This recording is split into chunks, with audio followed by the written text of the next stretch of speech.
This episode was made possible with a grant from the Krouse Rosenthal Foundation. Everything you'll have heard in the last 2 episodes about ovarian cancer should show you how hard it is to see this coming. Right now, we have no tool to detect ovarian cancer early. So we're left in a position where we're treating it once it's already here. More often than not, it's diagnosed in the later stages. So it begs the question, is there a way to prevent ovarian cancer in the first place? There is an answer to that question, although it is a complex and difficult one. That answer lies in our genes.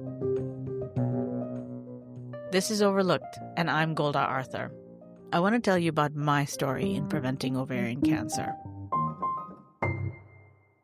When we talk about our genes and cancer, the story doesn't really start with us. It starts with the person who came before us.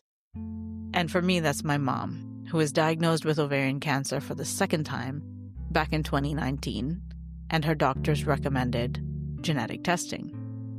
Mom tested positive for a gene mutation called RAD51C, a name that sounds like something from a sci-fi movie, but it's actually a very real predisposition to ovarian cancer. I call it RAD51C as a joke because, guess what? It's not very rad. Well, you've heard of BRCA mutations, right?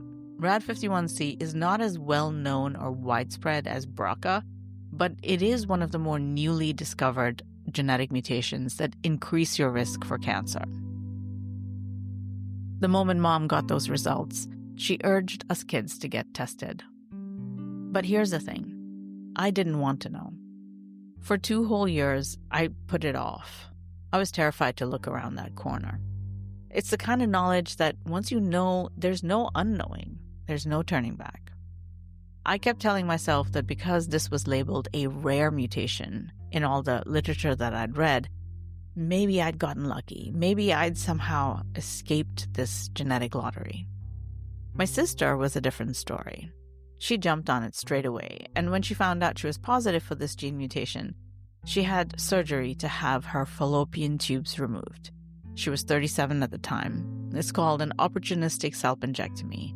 And what we now know is that it's a pretty effective preventative measure against ovarian cancer if you're high risk like we are. The science has shown us that the most common and deadliest form of ovarian cancer actually starts in the fallopian tubes, not the ovaries. This discovery has completely changed how we approach prevention. After that surgery, my sister told me that she did it because she understood that Mom never had the opportunity to prevent her cancer. But she did. So she decided to take that step, difficult though it was. And I realized I shouldn't be putting this off any longer. So I booked an appointment with a genetic counselor, which is always the first step. This was a virtual visit that lasted 2 hours, a deep dive into everything from family cancer history to the nature of my monthly cycle. The next step was handing over my DNA. I spat into a plastic container and sent it off to a lab to be tested. It did not take long for the results to arrive in an unassuming white envelope. And when I opened it and read the results letter, my heart sank.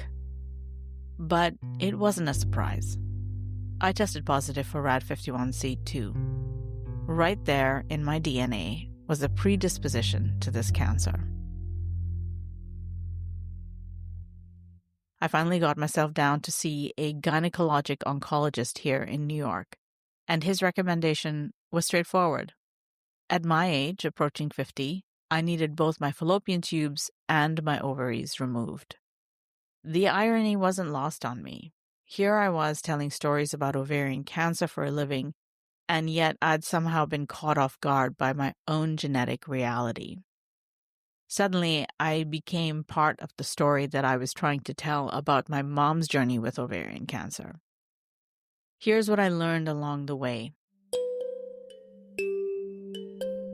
Genetic testing has become one of the most powerful preventative tools we have for ovarian cancer, especially because there's no way to screen for this disease like we can with breast or cervical cancer. About 20% of ovarian cancer cases are hereditary, and these tend to have higher recurrence rates. But with that knowledge comes difficult decisions. The most effective way to prevent ovarian cancer when you carry a high-risk mutation is to remove the organs where the cancer is most likely to start. But the ovaries, as I would soon find out, are a really, really important organ. 2 months before my 49th birthday, I had my oophorectomy and salpingectomy, words that I still struggle to say out loud correctly. The surgery would instantly trigger what's called surgical menopause. That was almost 2 years ago, and believe me when I say surgical menopause has been a turning point for me in my life. There is nothing it has not touched and has not changed. My body, my health, my mindset, my approach to life, my relationships, everything. But it is still a better outcome than even the possibility of ovarian cancer. My mom is in year 7 of living with recurring ovarian cancer, and these are years that I have been massively grateful for, but I know that this is a disease that doesn't take prisoners. I guess I'm a walking example of prevention, and while I can't say the transition has been easy, I can say that I've done everything I can to stay out of the line of sight of this cancer. It is not ideal, but for now, it's what we've got, and for now, it's enough.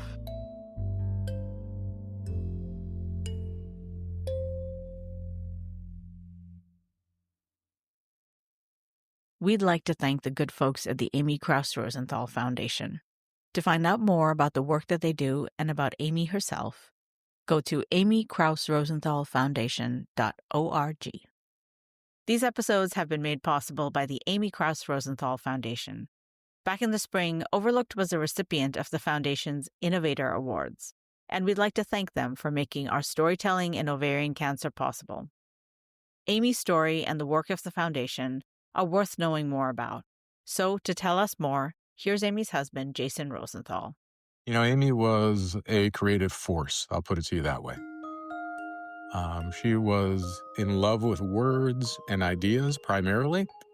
And this started off as a young girl, doing creative things throughout the course of her life, and culminated in a professional career after college in the advertising industry. She was a creative writer and came up with some wonderful and interesting campaigns. And all along, she sort of had this idea of wanting to be an author at some point.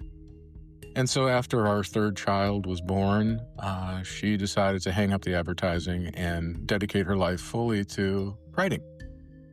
And her first picture book came out of literally a bedtime story that she would tell to the kids.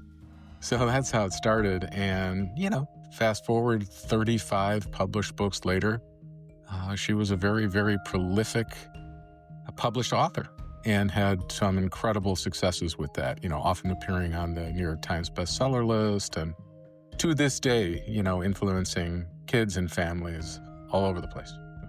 That really touches on her professional life because, if you would ask her mom, all of that is great, but the essence of Amy was that she was just a really, really good person, a kind person, dedicated her life to doing things for other people and for the community. Certainly in our case, it was, I think, very typical in the sense that there were really no signs. And so when Amy sort of had a little bit of stomach pain, we were just blindsided by this diagnosis. Amy was on a business trip. She was in Washington, D.C. at the Library of Congress, and she called me from the road and said, I had this stomach thing going on. I took some over-the-counter medication, but I called my doctor, and she said maybe we should take me to the emergency room when I come back home to Chicago. And so, indeed, that's what we did. And we went to the emergency room, had some tests done, and this sort of baby-faced doctor came out and sort of stuttered through the concept that this may be a tumor, right? Which is the last word you ever want to hear. And so that's when we discovered what was going on, and we put our heads down like most families do to try and learn a lot about the disease because we were optimistic at the time. We had no idea what these statistics really do show. And we set out on a course to get Amy well. And of course, you know the end of the story. Amy did not survive. And despite our best efforts, traditional treatments and experimental treatments and everything we could possibly do, we were unsuccessful. I was looking for a way to honor her and to, I guess, create some inroads into the early detection of ovarian cancer because there is no screening, there is no test at this point in time, despite a lot of effort to find one. So the foundation has a dual mission. On the one hand, like I said, we concentrate on the early detection of ovarian cancer by issuing grants to physicians and researchers that are working on sort of novel concepts to find a path to early detection. And on the other hand, we also have a mission in child literacy because of who Amy was and, you know, how she affected so many people with her work and her children's books primarily. And so we donate and have donated to date hundreds of thousands of books to kids in need all over the country who sometimes, you know, in their families don't even have one book to read. So we think that's really important work. And so, you know, as of this date, we've issued many, many grants. We have also donated quite a bit of money to the University of Chicago's lab, which is doing really wonderful work internationally in collaboration with other physicians, oncologists, to, again, make an inroad into the early detection of ovarian cancer. A big thank you to Jason Rosenthal, Betsy Catton, and the AKR Foundation.